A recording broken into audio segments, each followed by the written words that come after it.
Bismillahirrahmanirrahim. Assalamualaikum warahmatullahi wabarakatuh. Bapak Ibu hadirin saudara sekalian, alhamdulillah pagi hari ini kita semua tetap dalam lindungan Allah Subhanahu wa taala. Mudah-mudahan semuanya sehat walafiat.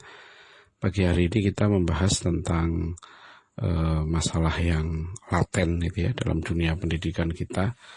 Saya menemukan satu berita cukup lama tapi penting berita ini pada 27 Oktober 2018.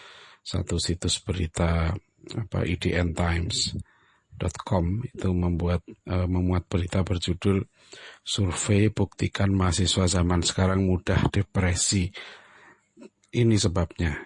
Nah itu memuat atau merilis hasil penelitian oleh National College Health Assessment ya pada tahun 2014 bahwa 33% mahasiswa yang menjalani survei mengalami depresi selama kurang lebih setahun belakangan.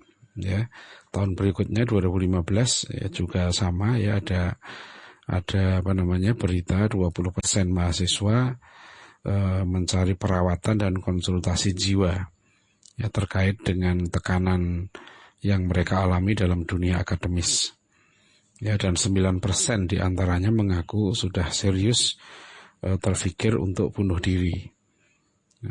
Kemudian ada seorang profesor di James Madison University di Virginia yang mengatakan bahwa angka depresi sekarang ini lebih tinggi daripada 23 tahun yang lalu. Misalnya disebutkan jumlah mahasiswa yang mengalami depresi dan kekhawatiran berlebih di pertengahan tahun 80-an berkisar 10-15%. Nah, tahun 2010 ya, jadi 2010-an jadi tahun 80-an berarti berapa tahun nih? 30 tahun kemudian angka itu melonjak drastis ya, menjadi 33 sampai 40%. Ya, sampai mereka yang mengalami depresi ini mengalami gangguan makan, menyakiti diri sendiri ya, sampai memutuskan untuk bunuh diri gitu. Nah, ternyata kalau kita baca apa sebabnya ya, kata mereka ini adalah karena tekanan akademis ya, karena tekanan untuk mereka harus sukses secara akademis, kemudian tekanan dari orang tua karena dianggap sudah mengeluarkan banyak biaya dan harus selesai gitu ya akademisnya, dianggap harus sukses. Juga ada hal baru, tekanan dari media sosial. Media sosial ini juga ternyata menimbulkan menjadi penyebab stres para mahasiswa ini. Itu jadi ini sebetulnya sejalan ya dengan artikel yang pernah kita tulis pada akhir tahun lalu ya, berdasarkan survei di Kota Bandung pada bulan Oktober 2019 bahwa 20% mahasiswa di Bandung berpikir serius untuk bunuh diri. Di dalam survei ini disebutkan bahwa di Bandung itu 30,5% mahasiswa mengalami depresi, ya, 20% berpikir serius untuk bunuh diri, dan 6% sudah mencoba untuk bunuh diri.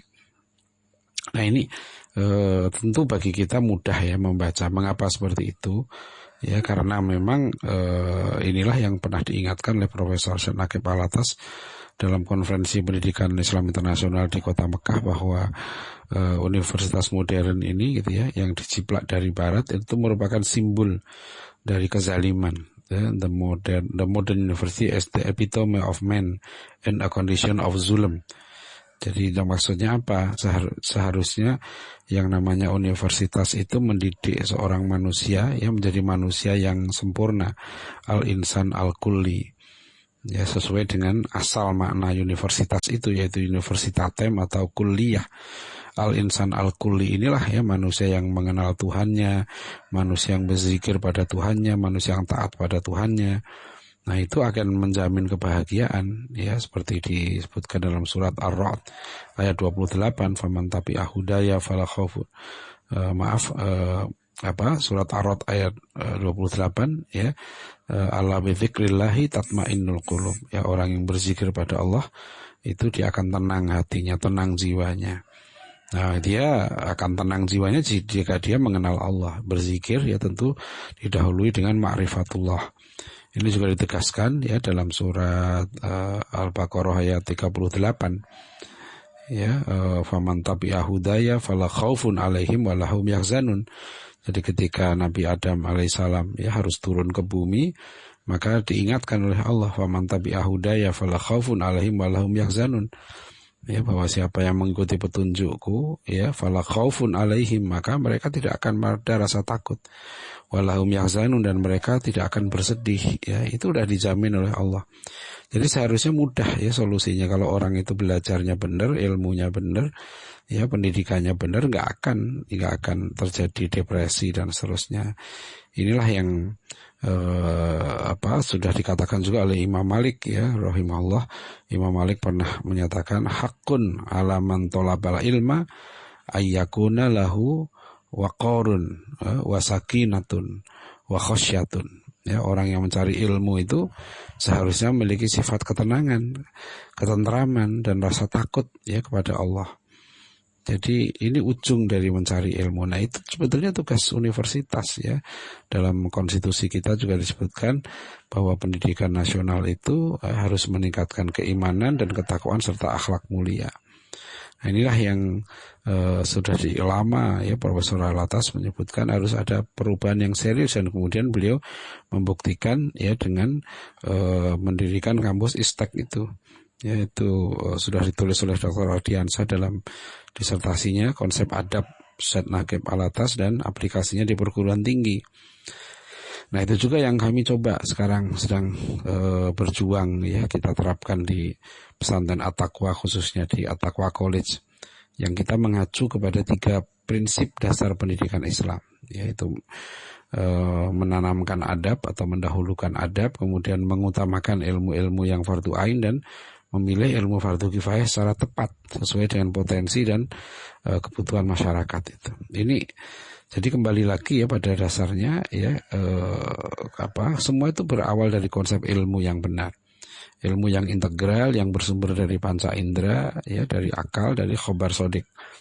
Ya, konsep ilmu yang benar dan diterapkan dari pendidikan yang benar pula akan mengatakan seorang pada keimanan yang kokoh dan ya, terwujud pada akhlakul karimah. Nah, itulah yang mengantarkan kepada kebahagiaan tadi.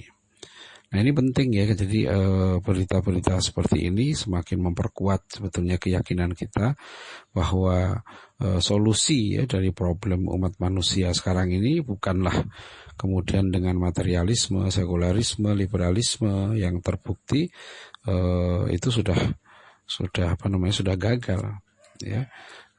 Ini bukti dalam dunia pendidikan, begitu banyak survei-survei yang menunjukkan bahwa manusia itu tidak sampai kepada kebahagiaan. Nah, demikian mudah-mudahan bermanfaat. Silahkan direnungkan. Billahi taufiq wal hidayah. Assalamualaikum warahmatullahi wabarakatuh.